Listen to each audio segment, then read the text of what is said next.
एक और आपके पास इस तरीके से क्वेश्चन है, उसी फार्मूला पे क्वेश्चन है, ठीक है। इसमें शॉर्ट ट्रिक बताएंगे और लास्ट में हम डिटेल भी डिस्कस करेंगे। तो क्वेश्चन क्या बोल रखा है आपको कि यदि द्विघात समीकरण, ठीक है, x² माइनस के एक्स प्लस x69 बराबर 0 के मूल्य समान हो तो k का मान ज्ञात करें। तो k के मान ज्ञात करने के लिए सबसे आसान तरीका होता है, यहाँ पे देखो, अगर शॉर्ट ट्रिक जल्दी हमको बनाना है तो हम क्या सोच लेंगे, सबसे पहले यहाँ पे देखो k का मान हमको ज्ञात करना है। तो k का मान ज्ञात करना है, यहीं पे k का मान होना चाहिए। तो क्या होना चाहिए, तो सबसे पहले कहीं ना कहीं ये स्क्वायर किया है, 13 का स्क्वायर है, आज 2 यहाँ फिक्स रहता ही है। तो क्या हो जाएगा, k का मान क्या हो जाएगा, 26 हो जाएगा। अब प्लस माइनस में होगा, तो आंसर क्या हो जाएगा आपका 26 प्लस माइनस में हो जाएगा। अब प्लस माइनस में क्यों होगा, इसको चलो हम लोग फॉर्मूला पे प्रूव करके देखते हैं। समझ में आया क्या हम किए कि जब भी हम 13 का वर्ग करेंगे 13 हो गया, यहाँ ए बी का रूप में होता है ना 2ab। आप यहाँ पे देख लेंगे के मान क्या होना चाहिए, यहाँ पे देखो ये तो 13 हो गया, यहाँ 2 रहेगा, 2 रहेगा ना, इसके साथ गुणा होगा ना, तो हमारा क्या हो जाएगा, के का मान क्या हो जाएगा, यहाँ पे गुणा कर देंगे इसमें तो 26, लेकिन क्या होना चाहिए, प्लस माइनस होना चाहिए।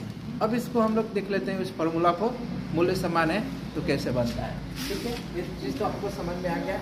आप देखते हैं, ये बात तो समझ में आ गया ना।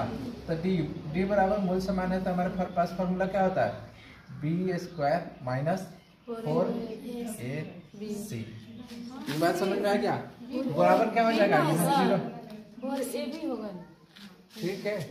यहाँ पे देखो फार्मूला यही होता है, ठीक है, फार्मूला क्या होता है, यही होता है, ठीक है। फार्मूला तो पहले ही बताते हैं कि फार्मूला यही होता है। उस समीकरण में वो दे रखा था कि फिक्स उसको निरूपित करना था, ठीक है। बराबर हम क्या कर लेंगे, वास्तविक समान है मूल, तो हम लोग 0 मान लेंगे। अब इसका वैल्यू हम यहाँ पे रखते हैं, तो यहाँ वैल्यू रखेंगे तो माइनस क्या है, के है ना, ठीक है।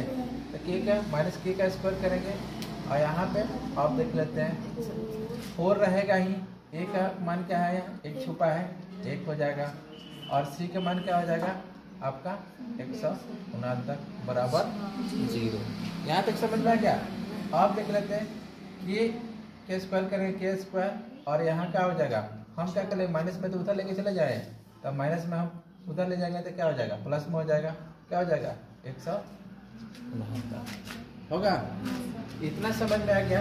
तो हम क्या कर लेंगे, इसको रूट कर लेंगे, तो रूट करेंगे, और यहाँ क्या हो जाएगा आपका 169। तो यहाँ से रूट में क्या निकलेगा, प्लस माइनस में निकलेगा, प्लस माइनस में क्या निकलेगा, यहाँ पे 2, और यहाँ पे क्या प्लस माइनस में क्या निकलेगा, अरे हम गुणा कर लेते हैं ना सीधा, ठीक है। यहाँ से 2 निकलेगा, यहाँ से 13, तो कितना आ जाएगा, प्लस माइनस में क्या लिख सकते हैं 26। तो आंसर क्या हो जाएगा 26। समझ में आया। तो बेसिक ट्रिक भी समझ में आ गया। तो अब ट्रिक में ना बड़ा आसान है, क्या करना है कि यहाँ हम लोग समझ लेना है कि के का मान क्या हो सकता है। तो स्पष्ट हमको समझ में आ रहा है, ये 13 के क्या है, वर्ग है, और यह 2 छिपा रहता है, तो एक मतलब 13 दूना 26। तो के का मान क्या होगा, प्लस माइनस 26।